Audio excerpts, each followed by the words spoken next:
오늘 함께 나눌 말씀의 제목은 피 묻은 새 한 마리입니다. 이스라엘 백성 중에 누군가가 이제 피부에 문제가 생겼을 때 이제 제사장에게로 가죠.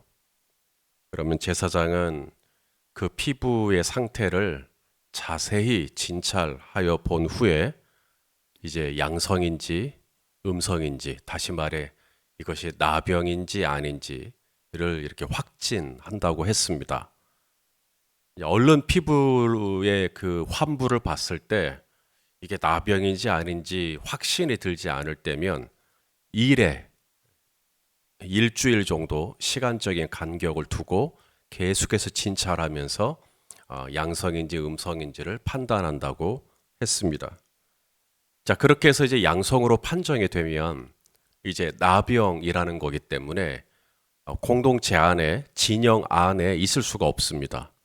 그래서 진영 바깥에 격리된 따로 수용 시설이 있는데 그곳에 이제 진영 밖으로 나가서 격리 생활을 해야 합니다. 하지만 진영 바깥으로 그의 생활의 공간이 옮겨졌다고는 하나, 그렇다고 일절 진영 안으로 들어오면 안 된다, 이런 규정은 또 없어요. 그래서 진영 바깥으로 격리는 되지만 얼마든지 물건을 사고 팔거나 일상의 생활을 할 때 필요한 것들은 또 진영 안에 있기 때문에 진영 안에 들어와 생활이 가능하다고 어제 말씀을 살폈습니다. 자, 어느 정도의 시간이 지났는지는 모르겠지만 이제 피부병을 앓던 사람이 나을 때가 있겠죠. 나았어요. 이제 본인이 몸을 제일 잘할 거 아닙니까? 그래서 본인이 볼 때 피부병이 나았다고 판단이 되어졌을 때 이제 어떻게 해야 하는가? 그럼 나도 이제 피부병이 나았으니까 이제 진영 안으로 옮겨야 되는데, 거기에는 내 아내가 있을 수도 있고, 거기에는 내 자녀가 있을 수도 있고, 그 진영 안에는 내 부모가 있고, 진영 안에는 내 친구가 있고, 나도 저 진영 안으로 들어가고 싶은데 어떻게 해야 하나? 다시 한번 제사장에게 자신의 이 나은 몸을 보여줘야 된다라는 겁니다. 여기서 한 가지, 이 나병 환자가 제사장에게 가는 게 아닙니다. 제사장이 나병 환자에게 와서 다시 한번 그의 몸을 진찰하도록 하게 되어 있어요. 자, 우리 3절 말씀을 같이 보겠습니다. 3절입니다. 시작. 제사장은 진영에서 나가 진찰할지니 그 환자에게 있던 나병 환부가 나았으며. 누가 나가냐면 제사장이 나갑니다. 제사장이. 그래서 진영 바깥에 있던 분이 진영 안으로 들어와 가지고 제사장에게 나 몸 나았어요 라고 하는 게 아니라, 제사장이 진영에서 나가가지고 그 피부병을 앓고 있는 사람에게 가서 정말로 나병이 나았는지 아닌지를 확인해 주는 것이죠. 그러므로 제사장이 해야 할 일들이 있죠. 번제, 소제, 화목제, 속제제와 같은 제사를 집례하는 일이 제사장이 하는 아주 중요한 일입니다. 그런데 제사장은 그런 제사만 집례하는 게 아니라는 거예요. 제사장은 피부에 문제가 생겼을 때 이것이 나병인지 아닌지를 진찰하고 확진하는 일도 제사장의 몫이었다는 거예요. 뿐만 아니라 이제 피부병에서 나음을 입은 자가 정말 진영 안으로 들어와도 되는지, 이제 진영 바깥에 격리된 시설을 벗어나서 공동체 안으로 들어와서 생활해도 되는지 아닌지를 판단해 주는 것 또한 제사장의 몫이라는 겁니다. 아니, 제사장이 그렇게 자꾸 피부병을 앓고 있는 사람을 진찰하고, 또 나중에는 진영 바깥으로 가서 또 그런 피부병을 앓고 있는 사람들을 또 만나고, 그러다가 제사장이 감염되는 거 아니냐? 아마 그럴 수도 있을 겁니다. 그럼에도 불구하고 성경은 나병 환자가 제사장에게 나가는 게 아니라 제사장이 나병 환자에게 다가가는 것이 맞다, 이것이 제사장의 역할 중 하나다라고 말씀하시는 겁니다. 나는 제사장이니까 나는 고상하게 예배만 드릴 거야. 그럴 수 없다라는 겁니다. 제사장은 물론 당연히 예배도 드려야 되지만 이 세상의 현상들을 잘 진찰하고 이것이 정하다, 부정하다를 말해줄 수 있는 사람이 제사장이며 동시에 나병의 문제를 안고 사람들에게 쉽게 다가가지 못하는 사람에게조차도 제사장은 먼저 다가가서 그의 상태를 살펴줄 줄 아는 사람도 마찬가지로 제사장의 역할이라는 거예요. 다만 제사장이 나병 환자에게 먼저 다가가는 건 맞아요. 근데 이때도 조건이 있는데 나병 환자가 제사장을 만나기를 요청해야 합니다. 나병 환자가 제사장을 만나기를 요청하지도 않았는데 제사장이 먼저 다가가가지고 진영 바깥에 있는 수많은 피부병을 앓고 있는 사람들 사이를 누비면서 일일이 오늘은 음성에서 양성으로 아니면 양성에서 음성으로 판정할 사람이 누구냐를 일일이 찾아다닌다고 하는 것은 엄청난 고역일 거예요. 그렇기 때문에 제사장이 나병을 앓고 있는 분에게 찾아가는 것이 맞지만 여기에는 전제 조건이 있는데 나병 환자가 손을 들고 내 몸을 좀 봐주세요 라고 해줘야 다가가요. 자, 우리 2절 말씀을 같이 보겠습니다. 시작. 나병 환자가 정결하게 되는 날의 규례는 이러하니 곧 그 사람을 제사장에게로 데려갈 것이요. 다시 말해 나병에 걸린 자가 제사장을 만나고 싶다는 사인을 보내야 제사장이 진영 안에 있다가 진영 바깥으로 가서 자신을 만나기를 원했던 나병 환자를 만날 수가 있는 겁니다. 제사장은 그런 사람이에요. 남들은 쉽게 다가가지 못하는 사람, 남들은 쉽게 만날 수 없는 사람, 제사장은 다가갑니다. 그리고 제사장은 만날 수가 있어요. 그렇게 해서 제사장이 이제 면밀하게 진찰을 해요. 그리고 보니까 이제 몸이 진짜 나은 거예요. 나병 흔적이 몸에 없어요. 그러면 이 사람이 계속 징역 바깥에 있으면 안 되죠. 그러다가 또 2차 감염, 3차 감염이 있을 수 있으니까 이제 진찰을 하고 이 사람 나았구나 라고 판단이 되어지면 이제 진영 안으로 돌아올 수 있도록 또 그걸 또 해야죠. 그러니까 이스라엘은 그런 절차가 있었던 겁니다. 나병에 걸리게 되면, 피부병에 걸리게 되면 이것이 전염성이 있기 때문에 이것을 공동체로부터 격리하는, 공동체로부터 구별하는 의미로 진영 바깥으로 옮겨가도록 하는 일도 그런 시스템도 있지만 동시에 언제라도 나병을 앓고 있다가 나음을 입었을 때 다시 공동체 안으로 회복되는 절차도 가지고 있었어요. 잘라내고 솎아내고 당신은 우리랑 못 살아 하고 구별만 시키는 것이 아니라 그 사람이 언제든지 다시 회복이 될 수 있도록 도와줄 수 있는 절차도 다 가지고 있었다는 겁니다. 다만 진영 바깥으로 격리가 되었다가 진영 안으로 들어오려고 할 때 두 가지 절차가 있어요. 하나는 진영 바깥에 있는 채로 취하는 정결의 절차가 있고 그 다음에는 진영 안으로 들어와서 회막에서 하나님 앞에 제사를 드리면서 정결함을 얻게 되는 2차 절차가 있습니다. 자, 진영 바깥에서 먼저 행하는 절차입니다. 이제 나음을 입었다고 판단이 되어졌고 이제 이 사람을 정결 예식을 취해야 되는데 진영 바깥에서 취하는 절차에는 2마리의 새가 필요해요. 2마리 새 중에서 1마리는 잡아요. 그러면 이제 잡았으니까 피를 흘리겠죠, 새가. 그 피를 이 피부병을 앓았던 사람에게 7번 뿌립니다. 그리고 그 피를 나머지 새 2마리 중에 1마리 새에게 피를 발라요.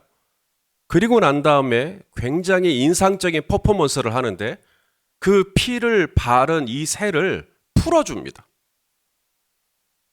자, 6절과 7절 말씀입니다. 우리 한번 읽어보겠습니다. 시작. 다른 새는 산채로 가져다가 백향목과 홍색실과 우술초와 함께 가져다가 흐르는 물 위에서 잡은 새의 피를 찍어 나병에서 정결함을 받을 자에게 7번 뿌려 정하다 하고 그 살아있는 새는 들에 놓을지며. 네, 백향목과 홍색실과 우술초 이런 거는 안 해오셔도 됩니다. 우리 성도님들은. 예, 그러나 뭐 간단하게 설명을 드리자면 이제 피를 찍을 수 있는 도구입니다. 우술초. 우술초. 우리가 빗자루를 상상하시면 돼요. 빗자루에 이제 빗의 역할을 하는 게 우술초입니다. 그리고 이 우술초가 이제 빗자루가 되려면 자루의 역할을 할 수 있는 막대기가 필요하죠. 그게 백향목입니다. 그러면 우술초와 백향목을 묶으려면 실이 필요하겠죠. 그래서 홍색 실이 필요한 겁니다. 그렇게 해서 우술초에다가 피를 찍어가지고 7번 뿌렸다라는 의미입니다. 그러니까 이것을 굳이 외우려고 하실 필요는 없고요. 다만 이럴 용도로 하나님의 백향목과 우술초와 홍색실을 준비하라고 했구나라고만 이해하시면 될 겁니다. 아무쪼록 피를 묻힌 이 새 한 마리는 풀려나요. 훨훨 날아다녀요. 이게 의미하는 게 있겠죠. 자유를 의미하는 겁니다. 당신은 이제 다 나았습니다. 당신은 이제 이 새와 같이 자유로운 몸이 됐습니다. 당신은 더 이상 이 진영 바깥에 살지 않아도 됩니다. 이제 당신은 진영 안으로 들어오셔도 됩니다. 당신은 이제 살았습니다. 당신은 이제 구원받았습니다. 라는 의미로 새 한 마리를 풀어줍니다. 생각나는 말씀이 있습니다. 시편 124편 7절 말씀을 같이 읽겠습니다. 시작. 우리의 영혼이 사냥꾼의 올무에서 벗어난 새같이 되었나니 올무가 끊어짐으로 우리가 벗어났도다. 할렐루야. 전에는 올무에 이 새가 묶여 있죠. 올무가 뭐죠? 피부병이죠. 피부병. 나병. 내가 스스로 이 올무를 끊으려고 해도 끊어질 수 없는 그런 죄. 그 병. 문제. 그 올무에 지금 내가 묶여 있어요. 그런데 하나님께서 이 새를 풀어줬다는 거예요. 어떻게 이 올무에 묶여있는 새가 어떻게 풀려날 수가 있죠? 사냥꾼이 풀어줬겠어요? 설마? 사냥꾼은 새를 잡는 사람들이죠. 올무를 설치해놓고 우리가 거기에 걸려들기를 기다리고 있는 사람들이 사냥꾼이죠. 우리 믿는 성도에게 바로 이 사냥꾼과 같은 영적인 존재가 있지 않습니까? 그래서 이 올무에 우리가 걸리게 되면 이제 꼼짝없이 이제 죽을 수밖에 없는 것인데 올무에 걸렸던 내가 구원을 받게 됐어요. 왜냐하면 누군가가 이 올무를 끊었어요. 사냥꾼의 올무를 끊어버렸어요. 누가 끊었어요? 사냥꾼이 끊을 일은 만무하고 물론 내가 내 힘으로 끊은 거예요? 그럴 수가 없죠. 누군가가 나를 대신해서 올무에 걸리신 겁니다. 내가 올무에 걸렸는데 나를 대신해서 예수님이 올무에 걸리시고 예수님이 고난을 받으시고 예수님이 죽으셨어요. 그리고 올무에 걸렸던 나는 훨훨 날아가도록 너는 이제 자유다. 너는 이제 나음을 입었다. 네 몸의 육신의 질고는 내가 다 감당한다. 너의 나병의 질고는 내가 감당한다. 너의 그 피부병의 질고는 내가 감당한다. 그게 십자가잖아요. 우리의 질고를 치고 우리의 슬픔을 당하였거늘. 새는 새고 나는 나. 그게 아니라는 겁니다. 그 풀려난 새가 곧 나예요. 그 새가 풀려날 수 있었던 것은 그 새가 다른 새보다 더 의로워서가 아닙니다. 그 풀려난 새를 보면 그 새에는 피가 묻어 있어요. 그 피가 의미하는 게 뭔데요? 그 새에게 말하는 겁니다. 원래는 네가 죽었어야 해. 그런데 너는 한 마리의 다른 새가 희생함으로 네가 살게 된 거야. 그 메시지가 있는 거죠. 그 피로 인하여 그 남은 새가 살게 된 거죠. 예수의 피로 인하여 저와 여러분이 살게 된 것과 같은 이치입니다. 이것이 진영 바깥에서 행하는 절차예요. 진영 바깥에서는 새 2마리가 그렇게 정결 예식에 쓰임 받게 되고 이제 진영 안으로 들어옵니다. 그러면 제일 먼저 진영 안으로 들어왔으니까 어딜 가고 싶을까요? 내 부모가 있는 집으로, 내 아내가, 내 배우자가 있는 집으로 가고 싶을 수 있죠. 그런데 안 돼요. 진영 안으로 들어오면 제일 먼저 가야 되는 것이 교회입니다. 회막으로 가야 돼요. 제일 먼저 교회로 가서 번제, 소제, 화목제, 속제제, 예배를 드려야 됩니다. 자, 19절, 20절입니다. 우리 한번 읽어보시죠. 시작. 또 제사장은 속죄제를 드려 그 부정함으로 말미암아 정결함을 받을 자를 위하여 속죄하고 그 후에 번제물을 잡을 것이요 제사장은 그 번제와 소제를 제단에 드려 그를 위하여 속죄할 것이라. 그리하면 그가 정결하리라. 진영 바깥에 그동안 살았어요. 5년을 살았을지 10년을 살았을지 진영 바깥에 사는 동안에 얼마나 많은 죄를 묻혔겠어요. 그 죄를 묻히고 진영 안으로 들어올 때 제일 먼저 해야 할 일이 예배. 여기에 의미가 있습니다. 우리가 이제 예배를 드리잖아요. 예배는 절대로 선택이 될 수가 없습니다. 내가 예배를 드릴지 말지를 선택할 수가 없어요. 내가 저 진영 바깥에 살다가 진영 안으로 들어오려면 예배는 필수입니다. 예배를 드리지 않고는 진영 안으로 받아들여질 수가 없어요. 예배를 내가 고를 수가 없습니다. 예배는 무조건 드려야 이 진영 안에 하나님 나라의 공동체에 받아들여질 수가 있는 겁니다. 예배는 나의 죄를 속함받는, 나의 죄가 속죄받는 그 일에만 예배가 필요한 게 아니라 내가 하나님 나라에, 내가 이제는 열린 베델 공동체의 한 일원이 되었다라고 하는 중요한 마크, 중요한 표식으로서 우리가 예배를 드리는 겁니다. 그래서 예배는 이 성도에게 있어서 이 예배를 내가 드릴지 말지를 선택할 수가 없네요. 예배는 무조건 드려야 되는 겁니다. 사랑하시는 성도 여러분, 오늘도 나 같은 죄인을 정말 이 악한 원수가 오늘도 올무를 놓고 저와 여러분을 삼킬 자를 얼마나 찾고 있는지 모르겠습니다. 그래서 꼼짝없이 그 올무에 갇혀서 영원한 사망이 우리에게 주어져도 할 말이 없는 우리인데 예수님이 또 다른 한 마리의 새처럼 나의 올무를 대신 치시고 나의 올무를, 내가 묶여있던 올무를 그 주님이 풀어주시고 끊어주시고 그래서 나를 피 묻은 성도로서 이제는 자유롭게 이 세상을 살아가도록 해주셨어요. 그렇다면 이런 자유를 입은 내가 어떻게 살아가야 할 것인가? 바로 그것이 회막으로 달려가서 하나님 앞에서 예배를 드리는 것입니다. 하나님, 나 같은 죄인 구원해 주셔서 감사합니다. 나 같은 죄인 살려주셔서 감사합니다 하면서 하나님 앞에 나와 예배를 드려야 내가 하나님 나라의 일원으로서 받아들여지는 마지막 공식 절차가 되는 겁니다. 그렇기 때문에 저와 여러분이 이 땅에서 신앙생활 하는 동안에 우리가 예배를 자주 드리죠. 예배 꼭 드려야 됩니다. 예배를 드려야 내 죄가 속죄받을 수가 있어요. 또 하나, 예배를 드려야 내가 하나님 나라의 백성이 됐다라고 하는 표식이 드러나는 거예요. 그러므로 이 예배를 기쁘게 드리는 저와 여러분 다 되실 수 있기를 예수님의 이름으로 축원합니다. 기도하겠습니다. 하나님, 한 마리의 창공을 훨훨 나르는 자유로운 새, 하나님, 이제는 그 새를 보면서 나를 저렇게 자유롭게 풀어주신 예수님의 공로를 주여 기억해낼 수 있도록 은혜를 베풀어 주시옵소서.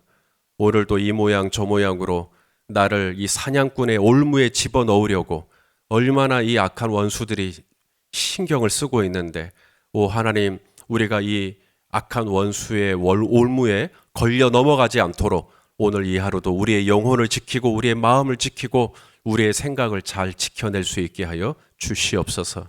그리고 내가 예수의 보혈로 깨끗함을 입었은즉 내가 진영 안으로 들어와서 회막문으로 달려가 하나님 앞에 속죄제와 번제와 소제를 드리는 우리 모든 성도님들 다 될 수 있도록 인도해 주옵소서. 예수님의 이름으로 기도하옵나이다. 아멘.